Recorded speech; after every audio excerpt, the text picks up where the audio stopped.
پانی کہاں سے موڑا جائے گا، پانی کس کو دیا جائے گا، آپ نہیں ہیں یہ فیصلے کرنے کے قادر۔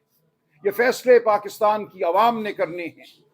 یہ فیصلوں کے لیے آپ کو آنا پڑے گا ہمارے پاس، ورنہ یہ فیصلے کچھ بھی نہیں ہوں گے، یہ ہوا میں تحلیل ہو جائیں گے۔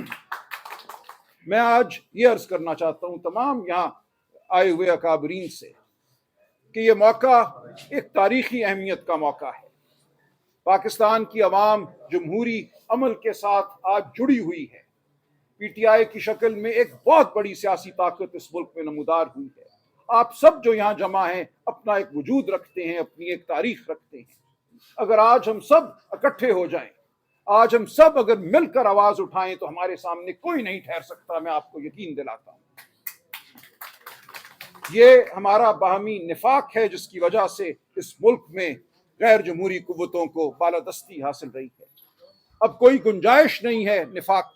ہمارے نظریات میں تفاوت ہو سکتا ہے، مسلک کا تفاوت ہو سکتا ہے، نقطہ نظر کا تفاوت ہو سکتا ہے، لیکن وہ چیزیں جن پر ہم متفق ہیں ان کے حوالے سے ہمیں اب آگے بڑھنا ہے۔ ہمارے پاس اس کے علاوہ کوئی آپشن نہیں ہے۔ یہ قوم ہمیں معاف نہیں کرے گی اگر ہم شرافت کے نقطے پر متحد نہیں ہوتے۔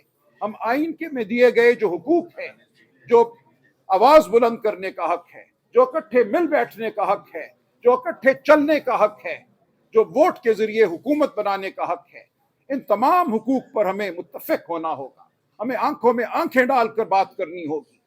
کل رات کسی ٹی وی پروگرام میں مجھے مدعو کیا گیا، بڑے جلیل القدر اینکر صاحب نے کہا، دیکھیں آپ نے تو مہرنگ کو آواز دے دی، آپ نے تو منظور پشتین کو آواز دے دی، یہ تو کبھی انہیں قبول نہیں ہوگا، آپ نے یہ کیا کر دیا، اب تو آپ کی سیاست کو ختم کر دیا جائے گا۔ میں نے ان سے کہا، یہ آپ کیا بات کرتے ہیں؟ ہم کسی کی خوشنودی کی سیاست نہیں کر رہے۔ پاکستان کی عوام کی اب ہمیں آواز بننا ہے۔ اگر مہرنگ آواز ہے بلوچستان کی، اگر منظور پشتین خیبر پختونخوا کے عوام کے بڑے حصے کی آواز ہے تو اس آواز کو ہمیں سننا ہے، اس آواز کو ہمیں قومی دھارے میں لانا ہے، اگر آپ کو کوئی شبہ ہے کہ وہ قومی دھارے میں نہیں ہے۔ ہم وہ سیاست کرنا چاہتے ہیں جو پاکستان کی یگانگت کی سیاست ہے، پاکستان کی سالمیت کی سیاست ہے، لیکن سب سے بڑھ کر شرافت کی سیاست ہے۔ کسی کے پیارے کو گم نہیں ہونا چاہیے، کسی کے پیارے کی مسخ شدہ لاش نہیں ملنی چاہیے۔ ہم بالکل مہرنگ کو بلائیں گے، اسلام آباد بلائیں گے، ہم اس کے پاس بھی جائیں گے اور ہم کہیں گے تم ہماری بہن ہو، ہم تمہارے بھائی ہیں۔ ہم نے اکٹھے مل کر شرافت کا بول بالا کرنا ہے، ہم نے تمہارے ساتھ آنسو بہانے ہیں، آؤ ہم ساتھ مل کر بیٹھیں اور آئندہ ایسا نہ ہونے دیں۔ اس ملک میں، اس دھرتی میں ہم یگانگت پیدا کریں، بھائی چارہ پیدا کریں، پیار پیدا کریں۔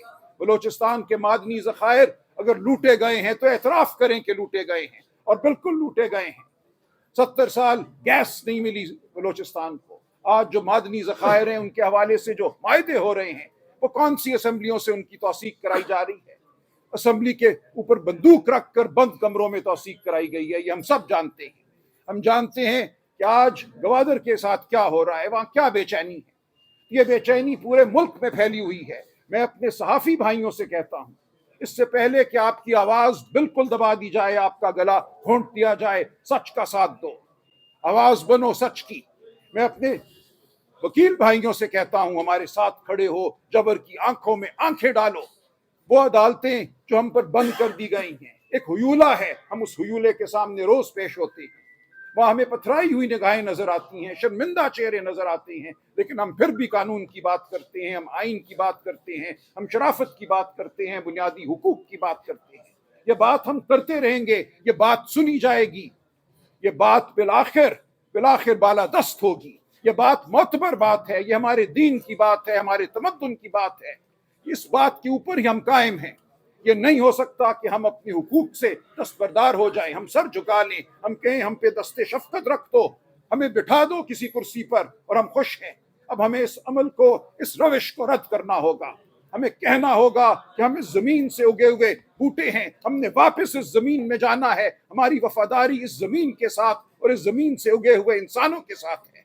ہماری وفاداری کسی وردی کے ساتھ نہیں ہے، ہماری وفاداری پاکستان کے ساتھ ہے، اور جو پاکستان کے آئین کا وفادار ہے، ہماری وفاداری اس کے ساتھ ہے۔ ہم نے آئین کی حدود میں ہر ایک سے کام لینا ہے، ہم ہر ایک سے کام کروانا ہے، اور اس کام کا مقصد صرف اور صرف